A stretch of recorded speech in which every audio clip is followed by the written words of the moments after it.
এক সাধারণ ছেলে, এক শয়তানি শক্তি আর এক জাদুকরী চিত্রকর্ম। নিঃসঙ্গ পথিক চিয়াং হঠাৎ জড়িয়ে পড়ে এক ভুতুরে রহস্যে, যেখানে একটি জাদুর পেন্টিং বন্দি করে রেখেছে এক অভিশপ্ত আত্মাকে। কিন্তু সে জানে না এই সৌন্দর্যের পেছনে লুকিয়ে আছে ভয়ঙ্কর এক ডেমন। ভালোবাসা, ত্যাগ আর অতিপ্রাকৃত শক্তির এক অনন্য কাহিনী। দর্শক, চলুন শুরু করি আজকের মুভি নিয়ে এক চমৎকার যাত্রা। গল্পের শুরুতে আমরা দেখতে পাই একটি পুরনো রহস্যময় প্রাসাদ, যেখানে হঠাৎ করেই কিছু ডেমন হান্টার পৌঁছাতে শুরু করেন। ঠিক সেই মুহূর্তে কোথাও থেকে এক অদ্ভুত শব্দ প্রতিধ্বনিত হয়। কৌতূহলী মন নিয়ে তারা সেই শব্দের উৎস খুঁজতে থাকে। তাদের নজরে পড়ে বেশ কয়েকজন সুন্দরী যুবতী। হান্টাররা মুগ্ধ হয়ে তাদের সঙ্গে আনন্দ ভাগাভাগি করতে শুরু করেন, কিন্তু তারা জানেন না এই মেয়েগুলো সাধারণ মানুষ নয়। আসলে এরা ডেমন, যারা মোহময়ী সৌন্দর্যের ফাঁদে পুরুষদের আত্মা শোষণ করে এবং তাদের প্রভু লোলোর কাছে উৎসর্গ করে। একদিকে হান্টারদের দলের নেতা একজন তরুণীর কাছে যান এবং তার পায়ে স্নেহপূর্ণ স্পর্শ প্রদান করেন। ঠিক সেই মুহূর্তে পেছন থেকে এক ডেমনের হাত এগিয়ে আসে। তখন দলের নেতা হাতটি ধরে ফেলে এবং বলে, আমরা তো তোমাদেরই খুঁজছিলাম। সেই সঙ্গে আশেপাশের সব যুবতী তাদের আসল রূপে ফিরে আসে।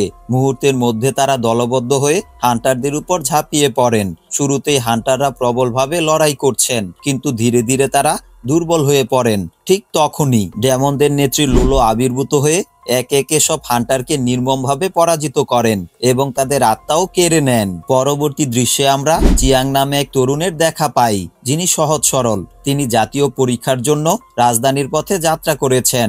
দীর্ঘ পথ চলার পর চিয়াং একটি ছোট্ট গ্রামে পৌঁছান এবং প্রচন্ড তৃষ্ণার্ত হয়ে পড়েন। চিয়াং এক দোকানে ঢুকে এক গ্লাস গরম পানি চায়, তবে তার সঙ্গে আনা রুটি বের করে দেখেন তা শুকিয়ে গেছে।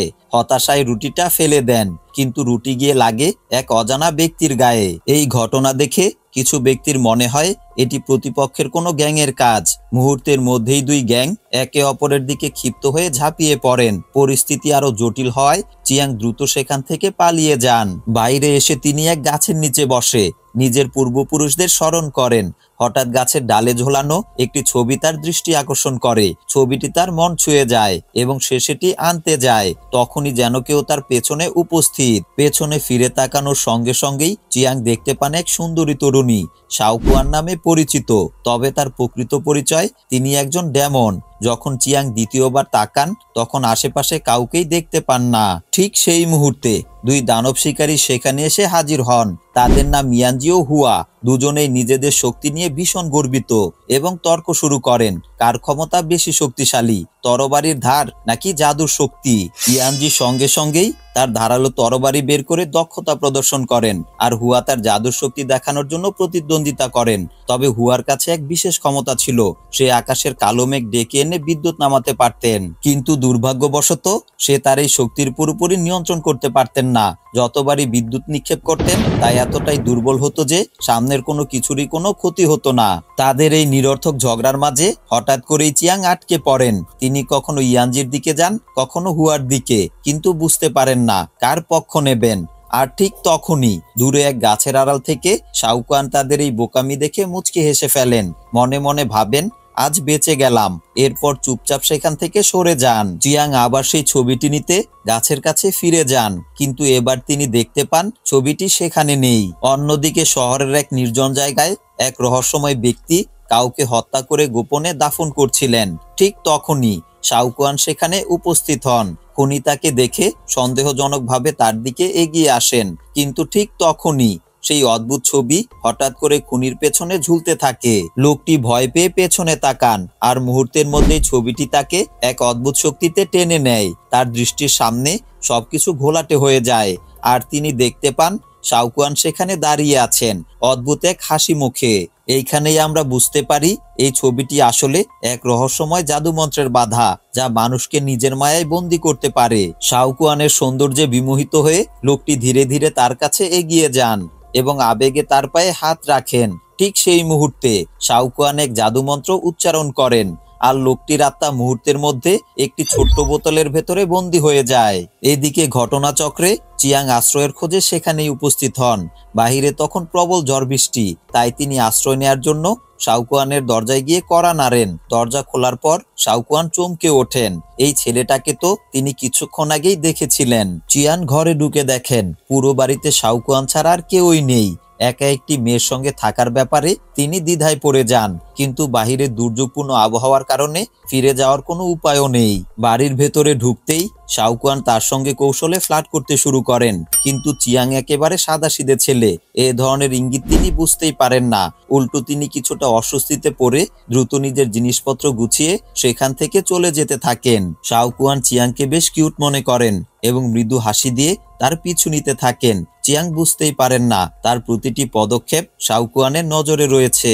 এদিকে চিয়াং এর সঙ্গে হঠাৎ করেই হুয়ার দেখা হয়ে যায়, কিন্তু ঠিক সেই মুহূর্তে হুয়া আশেপাশে ডেমনদের উপস্থিতি অনুভব করেন। শাওকুয়ান তখন ছায়ার মধ্যে লুকিয়ে চিয়াং এর পিছু নিচ্ছিলেন, কিন্তু হুয়ার চোখ এড়াতে পারেননি। ঠিক তখনই লুলু সেখানে উপস্থিত হন। হুয়া দ্রুত চিয়াংকে আড়ালে লুকিয়ে থাকতে বলেন এবং নিজেই লুলুর সঙ্গে মোকাবিলা করতে এগিয়ে যান। তিনি বিদ্যুতের মন্ত্র পড়ে শক্তি আহ্বান করেন, কিন্তু দুর্ভাগ্যবশত তার বিদ্যুৎ লুলুকে কিছুমাত্র ক্ষতি করতে পারে না। উল্টো বিদ্যুতের আঘাত ফিরে গিয়ে হুয়ার উপরই পড়ে। লুলু সহজেই তাকে ধরে ফেলেন এবং এক গাছের সঙ্গে বেঁধে ফেলেন। এরপর তিনি চিয়াং এর দিকে ধীরে ধীরে এগিয়ে আসতে থাকেন। লুলু চিয়াং এর আত্মা শোষণ করতে উদ্যত হন। দূর থেকে শাওকুয়ান সব দেখছিলেন। তিনি চিয়াংকে সাহায্য করতে চেয়েছিলেন, কিন্তু লুলুর ভয়ঙ্কর শক্তির সামনে তার কিছুই করার ছিল না। ঠিক সেই মুহূর্তে ইয়ানজি সেখানে এসে হাজির হন। তিনি তার ধারালো তরবারি সজোরে লুলুর বুকে বিদ্ধ করেন। সাথে সাথে লুলু তার আসল ভয়ঙ্কর রূপে ফিরে আসেন। ইয়ানজি চিয়াংকে মুক্ত করেন। চিয়াং তখন শাওকুয়ানকে দেখতে পান এবং বলেন, এখনই চলে যাও, সামনে বড় বিপদ আসছে, তবে চিন্তা করো না, আমি সবসময় তোমার পাশে থাকব।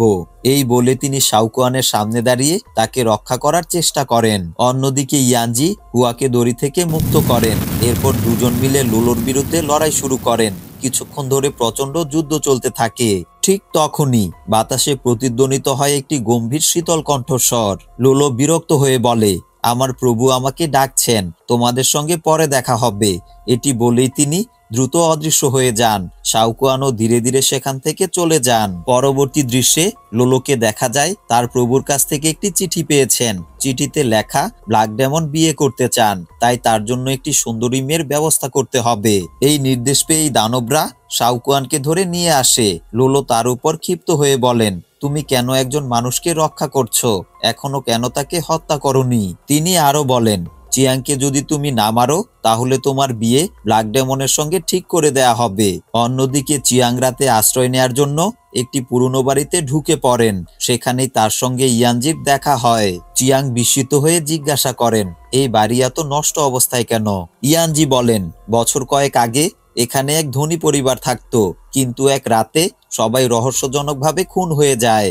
এরপর তিনি চিয়াংকে একটি নিরাপদ ঘরে নিয়ে যান এবং একটি মন্ত্রলেখা বই দেন। ইয়ানজি বলেন, যদি কখনো তোমার সামনে ডেমন আসে তাহলে এই বই থেকে মন্ত্র পড়তে শুরু করো, এতে তারা তোমাকে ক্ষতি করতে পারবে না। ঠিক তখনই ইয়ানজির তরবারি কাঁপতে শুরু করে। তিনি সঙ্গে সঙ্গে সতর্ক হয়ে যান, কোথাও কাছেই এক ডেমন লুকিয়ে আছে। তিনি ডেমনটিকে খুঁজতে বেরিয়ে যান। এদিকে চিয়াং পরীক্ষার প্রস্তুতিতে মনোযোগ দেওয়ার চেষ্টা করছিলেন, কিন্তু হঠাৎ দরজায় জোরে জোরে আওয়াজ হয়। চিয়াং দরজা খুলে দেখেন সামনে দাঁড়িয়ে আছেন শাওকুয়ান। শাওকুয়ান বলেন, ডেমনরা আমার পুরো পরিবারকে হত্যা করেছে।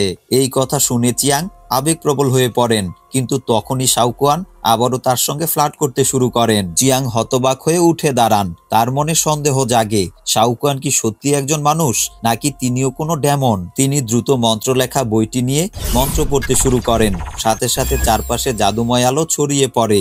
আর তখনই চিয়াং দেখতে পান শাওকুয়ান তার আসল রূপে এক ভয়ঙ্কর আত্মা। আতঙ্কে চিয়াং দৌড়ে পালাতে শুরু করেন, আর শাওকুয়ানও তার পিছু নেন। চিয়াং আবারও মন্ত্র লেখা বই খুলে ফেলেন, আর বইয়ের শক্তিতে শাওকুয়ান প্রচন্ড যন্ত্রণায় ছটফট করতে থাকেন। কিন্তু চিয়াং তার কষ্ট সহ্য করতে না পেরে বই বন্ধ করে দেন এবং বলেন, তুমি এখান থেকে চলে যাও। শাওকুয়ান ধীরে ধীরে অদৃশ্য হয়ে যান। এরপর শাওকুয়ান রাগে ফুঁসতে থাকেন। তিনি লুলুর কাছে গিয়ে বলেন, চিয়াং আমাকে আঘাত করেছে, তাকে শাস্তি দিতে হবে। লুলু তখন চিয়াংকে শেষ করার জন্য দুই শক্তিশালী ডেমন পাঠান। চিয়াং তখন গভীর ঘুমে ছিলেন আর তার ঘরে ইয়ানজিও ছিলেন। হঠাৎ দুই ডেমন তার ঘরে প্রবেশ করে। ইয়ানজি সঙ্গে সঙ্গে তরবারি হাতে তুলে নেন এবং ডেমনদের সঙ্গে তুমুল লড়াই শুরু করেন। তারা পরস্পরের উপর আক্রমণ চালাতে থাকেন। ঠিক তখনই শাওকুয়ান সেখানে হাজির হন। চিয়াং যখন চোখ খোলেন দেখেন শাওকুয়ান মন খারাপ করে বসে আছে। চিয়াং জিজ্ঞাসা করেন, তুমি এত মন খারাপ করে বসে আছো কেন? শাওকুয়ান শান্ত কণ্ঠে বলেন, আমি এখানে তোমাকে মারতে এসেছি। চিয়াং বলেন, যদি আমাকে মারলে তোমার কষ্ট কমে যায় তাহলে তাই করো। শাওকুয়ান বলেন, না, তুমি এখান থেকে চলে যাও।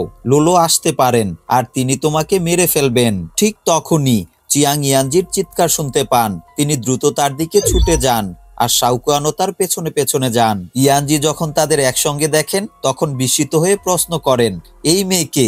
চিয়াং বলেন, সে আমার বন্ধু। ইয়ানজি চোখ রাঙিয়ে বলেন, মানুষ আর ডেমন কখনো বন্ধু হতে পারে না। তুমি এক্ষুনি এখান থেকে চলে যাও। চিয়াং ও শাওকুয়ান একসঙ্গে পালানোর চেষ্টা করে, কিন্তু ঠিক তখনই লোলো এসে হাজির হয়। সে জানায় শাওকুয়ানের বিয়ে ব্ল্যাক ডেমনের সঙ্গে ঠিক হয়ে গেছে। কথা শেষ করেই লোলো তার জাদুর শক্তি দিয়ে শাওকুয়ানকে বেঁধে ফেলে।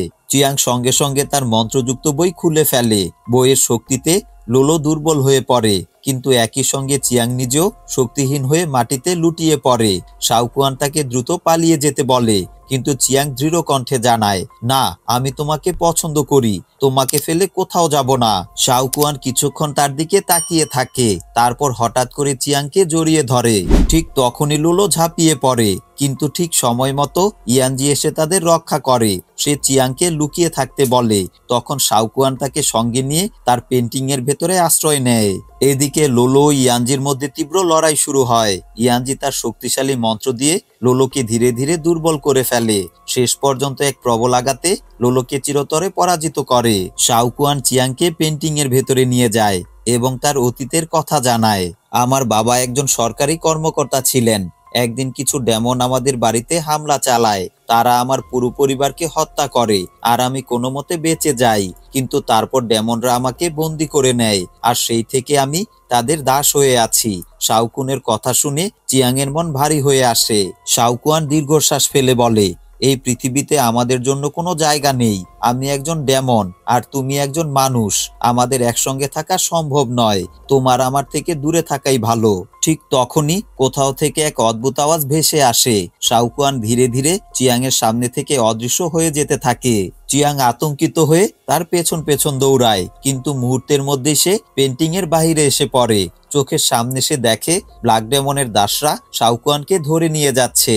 কয়েক সেকেন্ডের মধ্যেই তারা সবাই অদৃশ্য হয়ে যায়। চিয়াং ছুটে যায় ইয়ানজির কাছে, তাকে অনুরোধ করে শাওকুয়ানকে খুঁজে বের করার জন্য। ইয়ানজি গভীর শ্বাস নিয়ে বলে, না, এটা অসম্ভব। ব্ল্যাক ডেমন 10,000 বছরের পুরনো ভয়ঙ্কর এক ব্যক্তি। আমি তার সামনে কিছুই নই। তাকে উদ্ধার করতে হলে তার জগতে যেতে হবে। চিয়াং এক মুহূর্ত চিন্তা না করে বলে, তাহলে আমি যাব। আমি শাওকুয়ানকে যে করেই হোক ফিরিয়ে আনবো। চিয়াং এর দৃঢ় সংকল্প দেখে ইয়ানজি আর দ্বিধা করে না।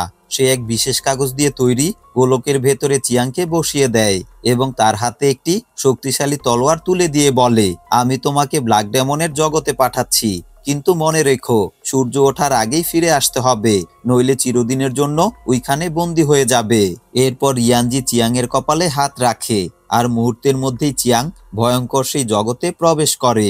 অন্ধকার সেই জগতে পৌঁছানোর পর এক রহস্যময় মাঝি দানব তাকে সাহায্য করে ব্ল্যাক ডেমনের প্রাসাদে পৌঁছাতে। চারপাশে কেবল দাসদের পাহারা, সবকিছুই ভয়ানক আর রহস্যময়। চিয়াং অনেক দূরে গিয়ে দেখতে পায় শাওকুয়ান এখনো বন্দী। সে ধীরে ধীরে লুকিয়ে সেখানে যায়, তারপর তলোয়ারের আঘাতে শিকল কেটে শাওকুয়ানকে মুক্ত করে। কিন্তু ঠিক তখনই ব্ল্যাক ডেমনের দাসরা বিষয়টি টের পেয়ে যায়। তারা ছুটে এসে চিয়াংকে ধরতে উদ্যত হয়। কোনো উপায় না দেখে চিয়াং শাওকুয়ানকে নিয়ে দ্রুত নিজের জগতে ফিরে আসে, কিন্তু সেখানে আরো বড় বিপদ অপেক্ষা করছিল। আসল ব্ল্যাক ডেমন এসে হাজির। ব্ল্যাক ডেমন বিশাল আকৃতির, তার গা থেকে কালো ধোঁয়া বের হচ্ছে আর তার উপস্থিতিতেই চারপাশ কেঁপে উঠছে। তার শক্তির সামনে ইয়ানজির ক্ষমতা একেবারেই নির্মম হয়ে পড়ে। তবুও ইয়ানজি হাল ছাড়ে না।